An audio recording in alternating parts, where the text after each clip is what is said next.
J'ai le grand plaisir aujourd'hui d'accueillir Gilbert Casamata et Ariel Serra. Donc Gilbert et Ariel, est-ce que vous auriez la gentillesse de nous raconter un petit peu comment s'est passée la création? Alors, il se trouve que peu de temps auparavant, j'avais été président de l'Université de Toulouse et j'avais eu à gérer un certain nombre de réponses aux appels d'offres de l'État du premier programme d'investissement d'avenir. Nous avions eu le bonheur d'être retenus sur un certain nombre de ces appels d'offres, dont l'IRT. Et l'IRT était un projet tellement passionnant que j'avais désiré ensuite pouvoir poursuivre cette démarche en devenant le premier président. Et Ariel, pour ce qui concerne le fonctionnement de l'IRT au début, comment ça se passait? Alors, le fonctionnement, c'est un mode start-up au début, puisque on a démarré on va dire à deux avec la responsable RH. On a commencé à embaucher, et puis un an et demi après, on était quand même plus de 300. Et quels seraient les événements les plus marquants que vous pourriez nous reciter depuis la création de l'IRT? Pendant un point précis de l'histoire de l'IRT, nous avions constitué un comité technologique international pour superviser, évaluer nos performances. Et lors de la réunion de ce comité, son président, Serge Hayashi, qui était donc directeur d'un laboratoire de la NASA, avait bien sûr dit « On remarque avec satisfaction la vitesse de votre montée en puissance, la qualité de vos résultats techniques et scientifiques. » Et puis, il s'était tu, et puis il avait mis un transparent, comme ça, sur lequel il y avait deux mots écrits, « Be yourself », c'est-à-dire « libérez-vous ». C'est-à-dire que le Be Yourself, c'est un niveau institutionnel, mais c'est également au niveau des talents, en particulier au niveau des talents techniques, technologiques et scientifiques. Et c'est comme ça qu'on a eu, finalement, quelques années après, un prix pour un papier présenté dans une grande conférence internationale sur les questions d'avion électrique, Thésard, qui a présenté ses travaux, qui a obtenu quand même plus haute reconnaissance au niveau international. Oui, au niveau des faits marquants, Ariel a rappelé que nous avions démarré dans des algécos.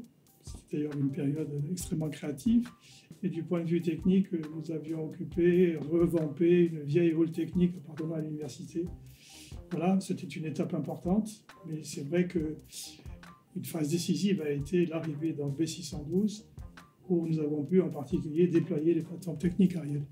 Voilà, dans ces plateformes techniques, on peut mentionner deux parmi d'autres.